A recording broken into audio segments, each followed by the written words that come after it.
quick. First off, let me apologize for the bad quality. This is my first vlog video, and I had an HD webcam. It's lost. I have no idea where it went. No clue.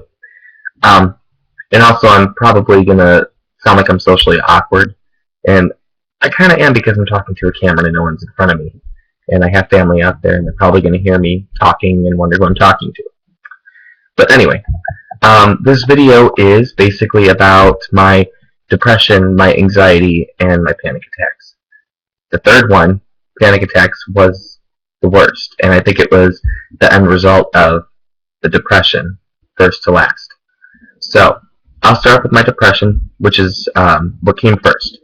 And yeah, so I believe I was in 9th grade. I'm sure I was. And I was at the store.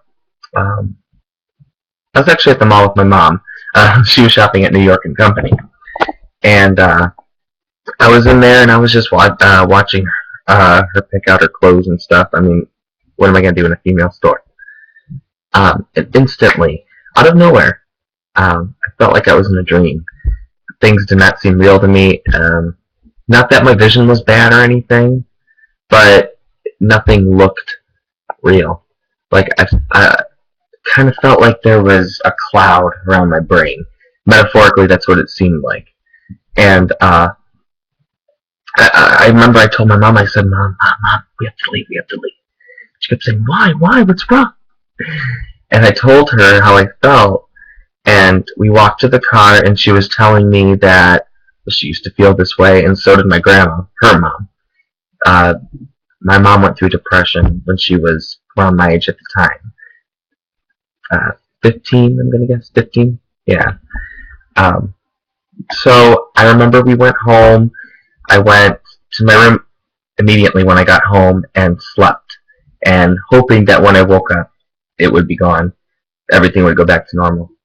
It didn't. I woke up and instantly I was still in that dream, and I was still not in the real world. It just felt like I was in a parallel universe.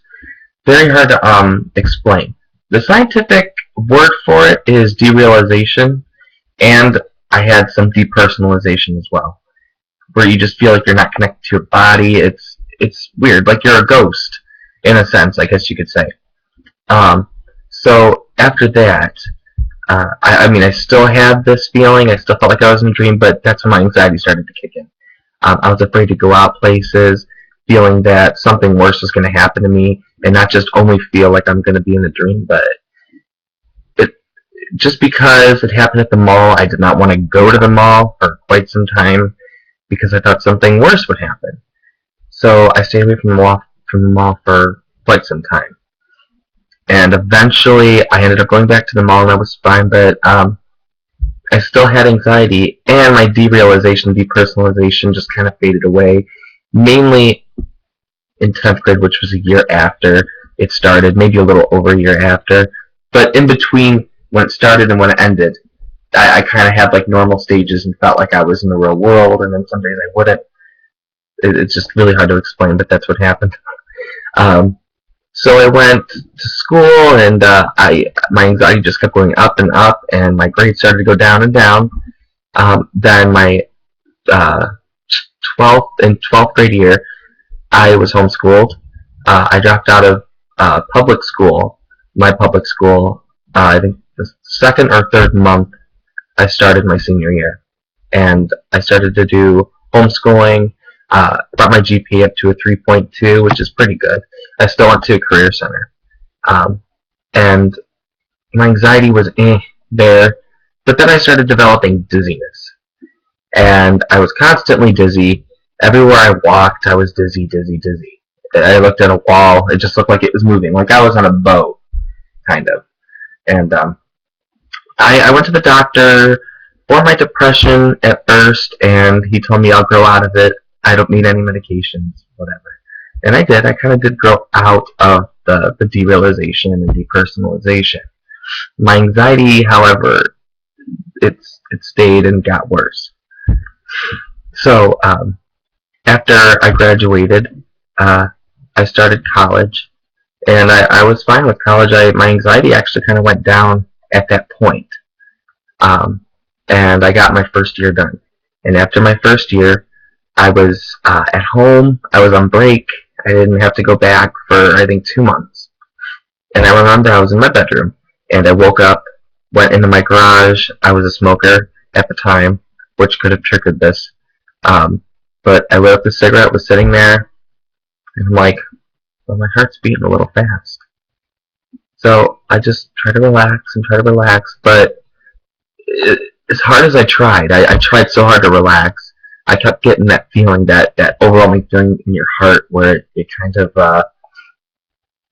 when you get really nervous before you go on a roller coaster, if you're scared, or it's like your heart drops. It's like that feeling, and then it started being faster and faster, and then I started to panic, and my heart was probably going at about easy over 160 beats a minute. And I ran straight up to my mom's room, and I told her, I said, Mom, you need to take me to the hospital. She was freaking out when I said that, because that woke her up. And she told me to breathe through a bag. So she gave me a paper bag, and I started breathing through it. I was dumb enough to, by the way, take my blood pressure while I was having this panic attack. And of course, it was 160 something, and that scared me even more. And my mom told me not to do that. So I kept breathing through the bag and breathing through it. My heart slowed down. My blood pressure went down to 119. I was calm. And she told me she suffered panic attacks too, and so did my grandma, her mom. So after that, I was fine, just because I knew it was a panic attack and I wasn't going to get hurt from it. So when I had my next one, I'm trying to remember my next one because I had so many. I'm pretty sure it had just happened on and off, just little ones. But I remember when they were like on and off, I was seeing a psychologist, and he did make me feel better about myself. And he made me feel better about myself, and I was happy when I left his office. I came out with a smile on my face. And he referred me to a mental health nurse practitioner. Practically, they're like psychiatrists. She could prescribe medications and all that. So I went to see her. She was beautiful, nice woman. She was younger. I think she just got out of college. But she was talking to me and asking me questions and asked what my symptoms were. And I explained to her that I would, my heart would beat fast, and I would just start breathing heavy. And she said, okay, so I'm going to prescribe you something called Lexapro, which will get you out of your anxiety permanently, hopefully, and my sort of depression that I had, because it caused me to be depressed again, panic attacks, because I just felt like that's how I was going to live for the rest of my life, was just panic every day. So when I started taking this Lexapro, the first day I took it, I was, just messing around with my sister. We were just joking around and everything, and that's when it hit me, when my heart started beating fast.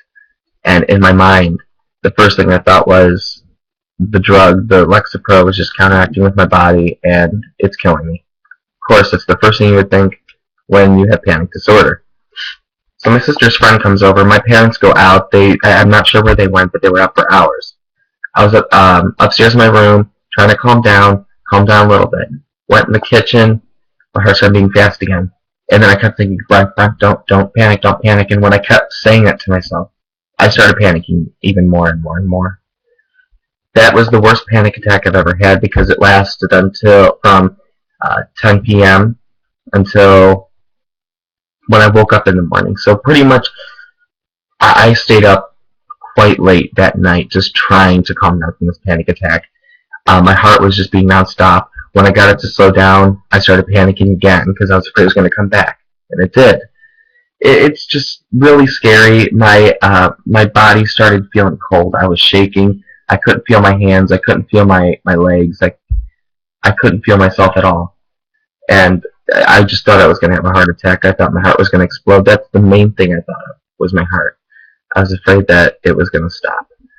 And my mom got home, and she laid with me for some time.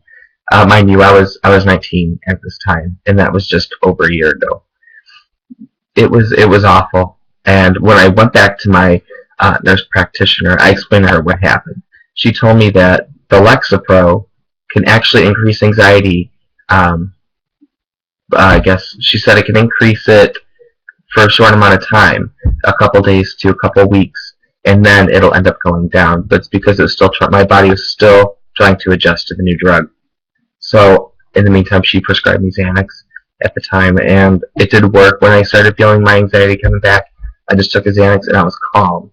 I was afraid that I was going to get dependent on the Xanax because they work so well that you think that you need them every day, and they just make you feel relaxed.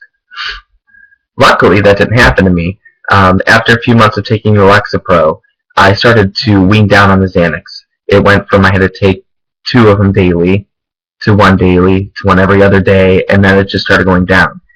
I've had this last Xanax in here for well over a month, and I haven't had to use it because my anxiety has just been down, and I'm very proud of that. Um, so I do want to reassure everybody. If you are suffering panic attacks, you know someone who is suffering panic attacks, and you just want more input on it, more information on what they really are, basically, they're nothing. I mean, they are something, but they're nothing in a certain sense, because when someone's panicking, they're just scared of themselves. They're scared of nothing, like just dying. They think they're dying of something, or something can cause it. But the worst thing you can do is either yell at them or tell them what to do. Don't tell them, just sit down or just calm down. That won't help. It just makes things worse. What you could say is, what can I do to help you? Or is there anything that you need? Just something like that. But another thing, don't even think about saying, call 911. I'm going to call 911. They'll pass out. But and those of you who are suffering panic attacks, you're definitely not alone. There are plenty of people who do suffer from them. And just remember that when you're having them, that's all they are, panic attacks. And you're not going to die from them. People don't die from panic attacks. It doesn't matter how fast your heart's going or your breathing. My doctor told me that your heart has very little to do with the panic attack. It's just a natural reaction. And it does not increase your heart attack risk at all. You'd have the same risk of not having a panic attack than with having a panic attack. It's the same exact risk. Doesn't do anything different. For the breathing, and you feel lightheaded or you're going to pass out, you pass out, you pass out. Your heart will go down, your heartbeat, and your breath will go back to normal. So don't be scared, because you're not alone, I promise. If anyone has any comments they want to, type down there, then you can, comment. And if you have any questions, I'd be more than happy to answer them for you, because I know it's very hard to deal with the panic attacks and even depression or anxiety, any of that, because I've been through it all. So yeah, leave me some feedback.